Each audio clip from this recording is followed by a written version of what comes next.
Hello students, good morning to all of you.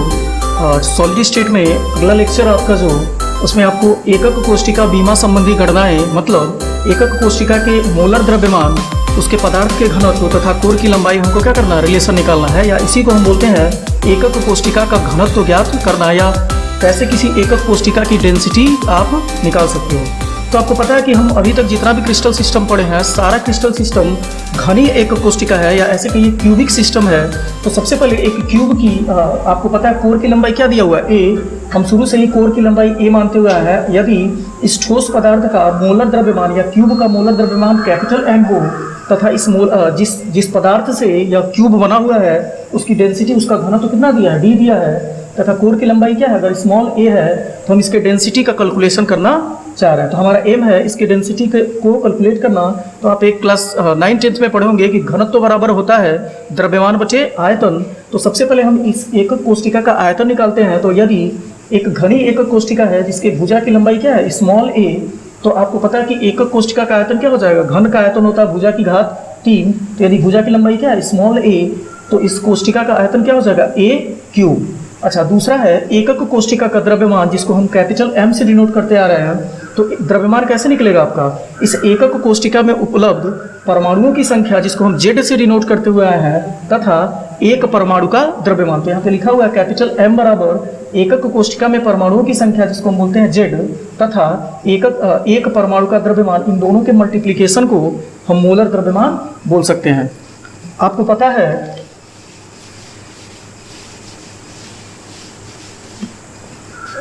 यदि हम number of moles की बात करूं तो नंबर मोल्स होता है मास बाई मोलर मास, या यही बराबर होता है number of molecules by Avogadro number, Na आपको पता है, जिसको हम बोलते हैं अवोगाड्रो नंबर। इसकी वैल्यू होती है Na इक्वल टू कितना होता है, 6.023 इंटू 10⁻23। इसको हम यूज करेंगे आगे। तो आप जो एकक कोष्टिका आप पढ़ रहे हो उसमें एक परमाणु का द्रव्यमान निकाल रहे हो, तो n बराबर आपका क्या है, 1। तो यहाँ से आपको मिलेगा small m by capital M equal to N की वैल्यू आप क्या रख दीजिए, 1 रख दीजिए, बाई एन ए। यहाँ से हम स्मॉल एम की वैल्यू निकालेंगे तो आपको मिलेगा स्मॉल एम बराबर capital M by N A. इसके बाद आप डेंसिटी का सीधे आप फार्मूला लगा लीजिए। तो आपको पता है डेंसिटी क्या होती है, मास बाई वॉल्यूम। तो आपको पता है कि एकक कोष्टिका की जो डेंसिटी है उसको मैंने डी से डिनोट किया हुआ है। तो घनत्व बराबर क्या होता है आपका, द्रव्यमान बचे आयतन, द्रव्यमान बचे आयतन। द्रव्यमान को हम किससे डिनोट करते हैं, कैपिटल एम से, और आयतन होता है आपका भी।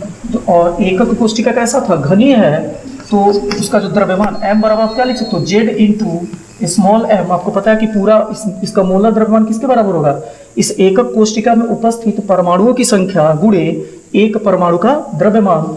और आपको पता है घन का आयतन क्या होता है, भुजा की घात 3, या भुजा की लंबाई हमने क्या माना है, यहाँ पे ए माना है, तो इसका आयतन क्या मिलेगा, ए क्यूब मिलेगा। अच्छा, इसके पहले आप एक रिलेशन निकाले अभी को, just m equal to capital m by N A. यहाँ क्या करिए, यम स्मॉल m की वैल्यू इसमें क्या करिए, आप पुट कर दीजिए, तो आपको मिलेगा d बराबर z इंटू स्मॉल m की जगह पे हम यूज कर सकते हैं capital m by N A divisible by A cube. तो आपको यहाँ से इनको अरेंज करने पे एक फार्मूला मिलेगा, d बराबर Z M by A cube into N A.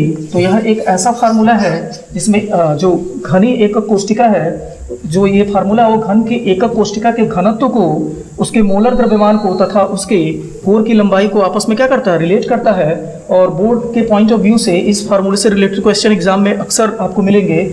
तो इसमें आपको सारी क्वांटिटी के बारे में पता होना चाहिए। जैसे जेड क्या है, तो आपको पता कि SCP, या जिसको हमने आद्य घनी एकक कोष्टिका बोला था, उसके लिए आपको जेड की वैल्यू कितनी मिली थी, 1 मिली थी।